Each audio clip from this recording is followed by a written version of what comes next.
Welcome to Mob Talk. Jason Harris guides our live weekly show with numerous automotive experts talking anything and everything automotive. Turn up the volume and let's get ready to rock. Reset the room real quick. My name is Jason Harris. This is Automotive Talk, a sit down with a strategy mob. This conversation is recorded, so please make sure you don't say anything that you don't want your boss or your mom to hear. No, actually, I don't care what you guys say. We've had some amazing conversations tonight. We started off this evening with should dealerships use at-home test drives to sell cars?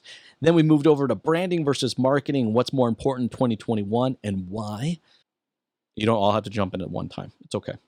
I don't know if you can necessarily have one without the other, but I think you got to know who you are before you can sell who you are. Elaborate on that. What do you mean by that? I'd agree with that. You know, my whole thing is there's a lot of people that do what I call contortionist branding, which is they come up with this idea of who they think they should be or who they think their audience wants to see. And then they try to contort their lives into who that is. And it ends up being a very, very, very uncomfortable position that they put themselves in. So, I learned this from watching Clinton, my salesperson at the store here in Wilmington, that he pretty much branded his life.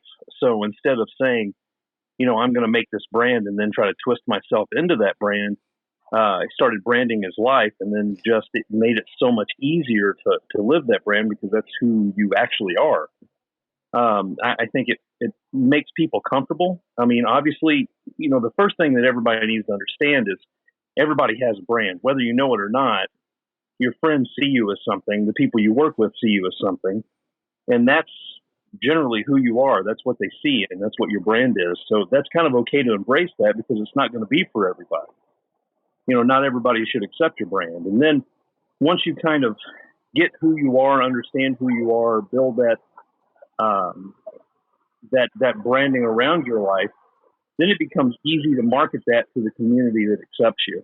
That's a great point, Dusty. 100%. Your brand does already exist.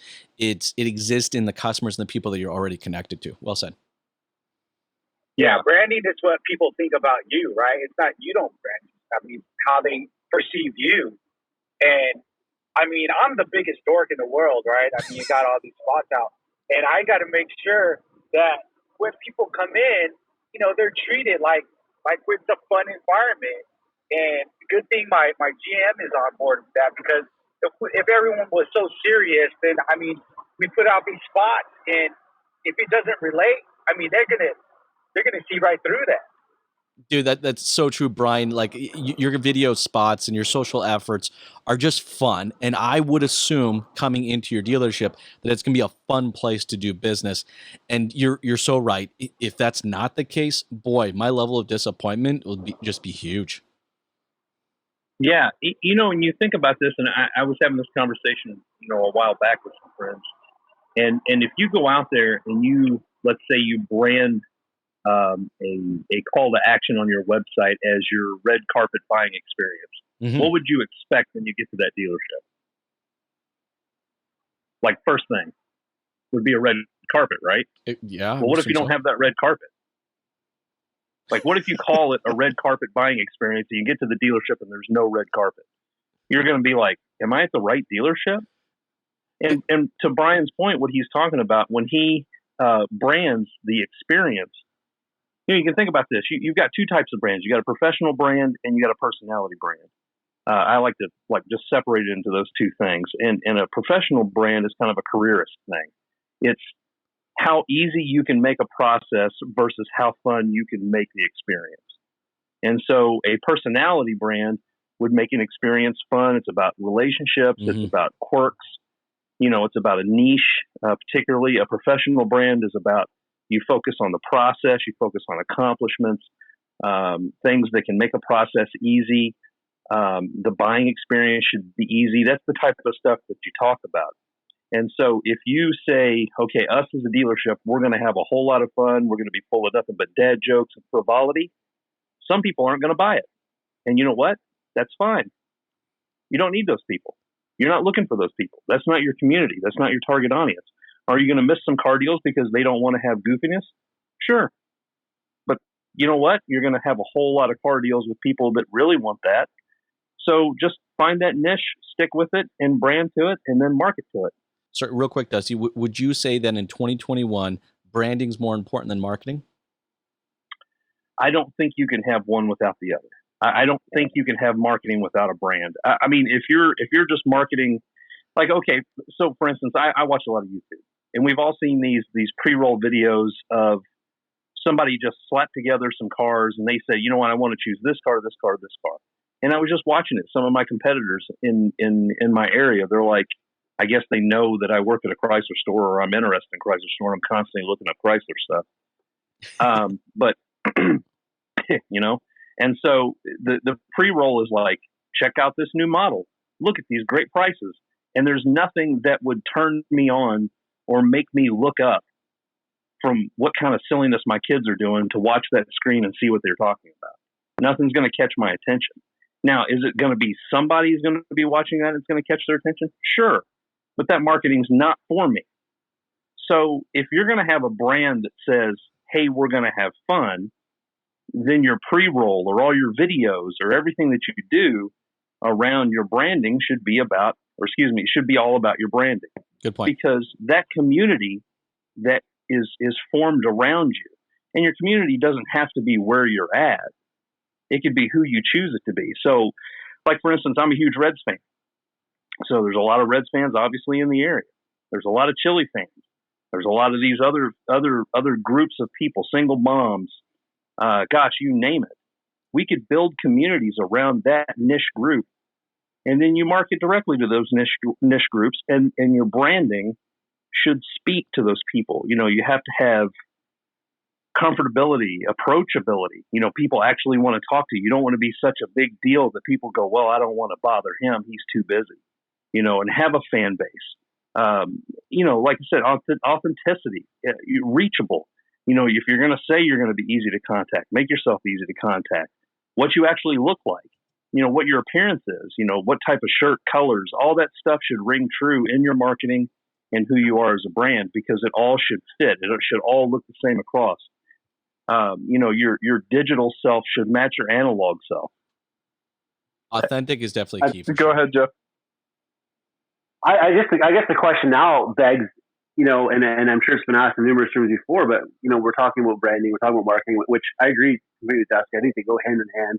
You can't really, I don't know if you can be successful, you know, doing one without the other, but my question now is, you have dealership branding, and then you have people like myself who are branding themselves. Yep. And that's where it gets a little bit interesting, right? Because I fully believe that you need your salespeople, and I know not all of them are going to go for this. Majority don't go for it. So if you have 2 or 3, let's say, let's do it.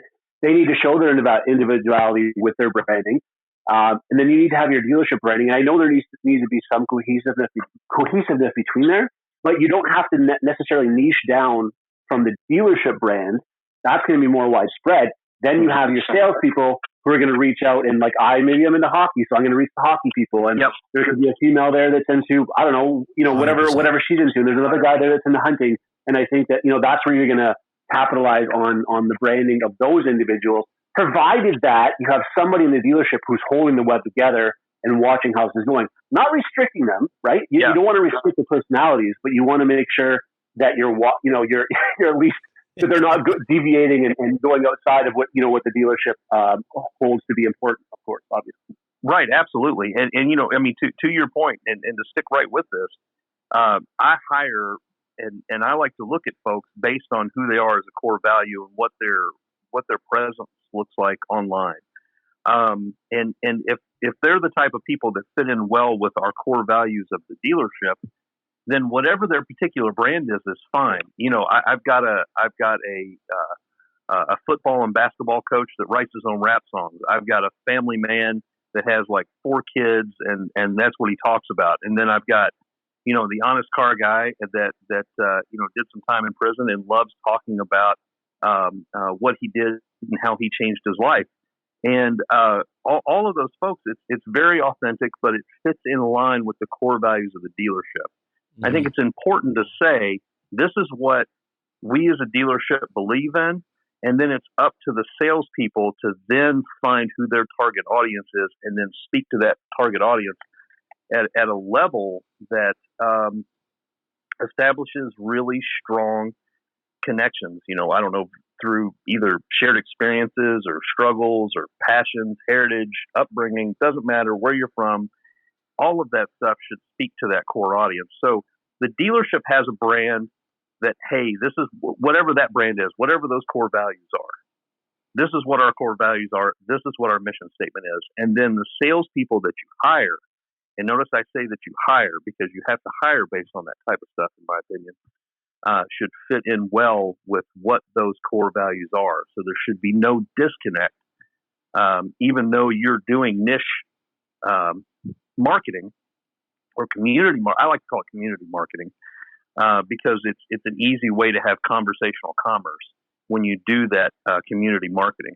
But they should fit hand in hand. So there should be no disconnect between what the core values of the dealership is and what the marketing and branding of the salesperson themselves are. Yeah, that's and true. Dusty, do you have somebody who oversees all of that? I mean, because obviously you don't want to see, the individuals, despite their fact to have similar core values, to just be, running amok. Right. And there's no running amok. I mean, we all kind of talk. I mean, we all kind of understand what once they form. So we've formed community groups on Facebook. So those community groups that we form on Facebook are partners in the community with other owners of restaurants or what have you, and they market in those groups and monitor those groups and look for people that need help with other things other than automotive as well. And we just monitor that. So all I really do is say, this is what our core values are. And they come to me and say, hey, I've got this idea. I want to pitch this. And I go, okay. It either fits with who we are or it doesn't. If it doesn't, I'll say, hey, you might want to think about this. I mean, nobody's going to go out there butt naked running around selling cars. I mean, that's weird. It does have to be open dialogue, so we can avoid people running around butt naked. Yeah, right. There goes next week's idea. I got something to add to this. This is kind of different, so I'm gonna challenge you guys a little bit. Okay. Please. So when you drive to work, on average drive to work, you come in contact with over 300 different brand symbols. That's true. Right. On the drive to work. So as human beings, we were never meant to be as overstimulated as we are. Right. So when people start to talk about ADHD or they start to talk about lack of attention spans, it's because we're super overstimulated. We're constantly burning energy on things that are stimulating us. So the only way now to truly capture attention is to invoke some sort of emotion. Yes. So everything I run through, what I do or what I put out or if I do anything, runs through that filter. How am I going to invoke emotion to capture attention? And so I start with that aspect of it, and then I work backwards from the marketing and the branding. That's true. I mean, that's a huge deal. I call that boomerang. Mm-hmm. So when you throw an idea out there, it either goes into the left hand that pisses somebody off or the right hand that makes them smile. So I know that seems kind of weird, but that's the only way that I can kind of imagine. I'm going to throw an idea out, and whatever comes back is how it's used. So, for instance, I did kind of a test run with that idea through, chili. And Brad, you'll attest to this. When you think of Ohio chili, who do you think of now? When you think of Uranus, Missouri, we made all those jokes. I brought all that kind of stuff up just to kind of not really prove a point, but just to kind of brand myself or attach something to myself that whenever you think about it, or whenever it comes up, or whenever somebody laughs about it, it becomes part of who you are. It's boomeranging. You just basically throw out an idea, and that's what they pick up. Jeff Bezos says, let me see if I can get this quote right. Your brand is what people say about you when you're not in the room. Yeah, or what they say about you online. I also like to think of that as well, to what people think of you when they hear your name, or what they or when they think of your a trigger term. And those trigger terms are those boomerangs that you're going to throw out there that triggers them to either have a negative reaction to you or a positive reaction to you. But you should always have some type of reaction to who that person is. Your brand is not for everybody. It doesn't have to be. Well, and I think that's a great point. Dusty, What kind of what Jeff was talking about earlier is that when you have so many different brands in a dealership, that's where marketing department should really kind of own it. So you know what? I think it's cool that we're having this discussion, guys, because it's 2021, and I've been in marketing for 15 years, and I can tell you right now, branding and marketing were not always in the same discussion. In fact, very, very seldomly were they actually a part of the same conversation. Usually had a branding conversation and strategy, which had a lot to do with just community outreach and how you were perceived locally within your community, and then you had your marketing conversation. They were two separate. But I think now going into 2021, you're right. You're 100% right, Dusty. They have to be one of the same. Right. And it's like I'm looking over at Terry Torline, and the first thing that comes to mind is, "Baby, come back." I'm sorry, Terry. Terry, thanks for the walk-up song, my brother. You're welcome. I love you, buddy. I think it's Stephanie when I think of Terry. I think of M&M's when I think of Terry. There you go. Terry sent me a bag of the most expensive M&M's ever. So this is the funny thing about all of this. What we're talking about right now is things that attach us to Terry. Sure. So what I think of, whether good or bad, what Brad thinks of, whether good or bad, what Jason thinks of, whether good or bad, are things that we've thrown out there into the ether and has come back to us either on our left hand or right hand. And now we have some kind of gut reaction to every time I see Terry, I have to sing "Baby Come Back" because of that story of his girlfriend back in high school that left him for another woman because she had a nicer car than him. Wow. Way to synopsize that story. The beautiful thing about Dusty telling that story is this is recorded. That's I was going to say this is all being recorded. Hey guys, with that said, I will reset the room real quick. My name is Jason Harris. This is Automotive Talk, a sit down with the strategy mob. We're having some amazing conversations tonight. Our current topic right now is branding versus marketing. What's more important in 2021 and why? There are no wrong or right answers here. This is designed to be just an open conversation and able to learn from each other. Sorry, guys, I was like choking on myself there. Drink some shot. I know I will now. I think I'll take a stab at this. Go ahead, Brian. Brian Code here. I think you need to look at yourself internally. Is branding more important than marketing? Absolutely. Is marketing more important than branding? Absolutely. But you got to look at yourself internally to decide which route you are. And I'll give you an example of what I'm talking about. Do you absolutely do something that much different than your competitors? If so, if it's amazing, we need to brand that. We need to really expose that, and then word of mouth will kind of start taking care of itself. Mm-hmm. If not, I'll give you a great example of that. Nike, they build a great shoe. They're really elite in a lot of areas, and so all they have to do is throw that Nike check, and it speaks for itself. Word of mouth really handled Nike. Now, if you're not really differentiated, if your CSI is the same, your process kind of mimics it. Are the chairs blue or the chairs red or what's going on in the dealership along with competitors? If it all looks the same, then we really need to focus a lot harder on marketing. And I'll give you a prime example of that. Kiss. Gene Simmons, marketing genius. Was their music really that great? No. He couldn't hang with the Stones. He couldn't hang with the AC/DCs of the world. But he could turn himself into a marketing genius where he sold just as many albums, where his concerts stayed just as much packed because he leaned on the marketing. He looked at himself internally, said, do I really differentiate myself as that much better of an artist? If the answer is no, then I have to focus on marketing. If the answer is yes, then I just need to let word of mouth take care of itself and focus on my brand. I like that. That's true. That's a really good analogy. I like that from Gene Simmons' standpoint, from a Kiss standpoint. I think you might be able to answer the question if you kind of turn it upside down. If you F up your marketing, can you recover? Probably. If you F up your branding, can you recover? I mean, how much longer does it take to rebrand yourself than a lot longer to remarket yourself? That's absolutely the case. I mean, that and to that point, that's why it's so important to understand who you are. I mean, with talking with Damien, the one thing that I kind of started to understand was, to sit down and write these adjectives about myself and to take a personal accounting of who I am in a good way and who I am at the best.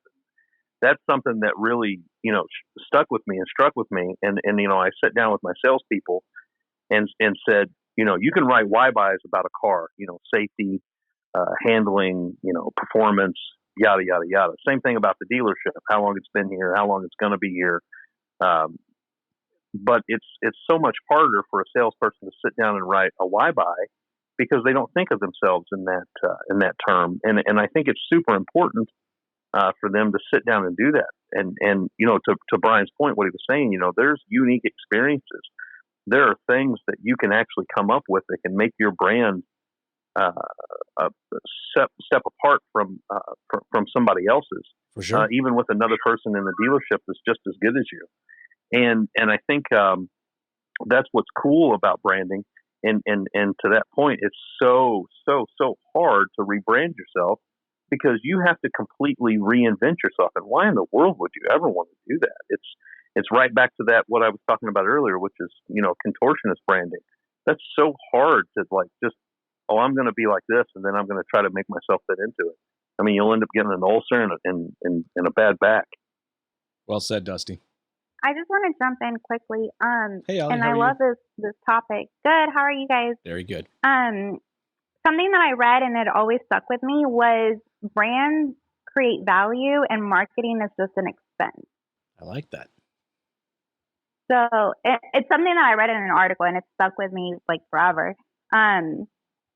So whenever people were talking about like brands and marketing and being different, I always found it odd that it would be in different categories because it should be playing out in one. And Dusty made like a ton of good points of why both of them are important.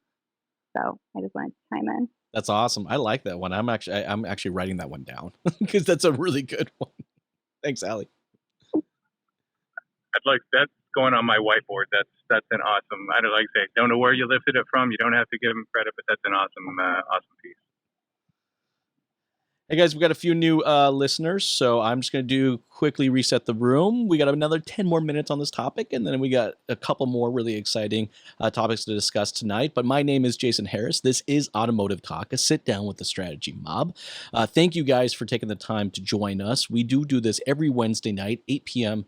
Eastern time. If you'd like to get notifications on when we're going to be doing this, please sign up to be a member of the Strategy Mob club, either here on Clubhouse, or you can do it on LinkedIn or pretty much any other social outlet out there, or check us out at strategymob.com.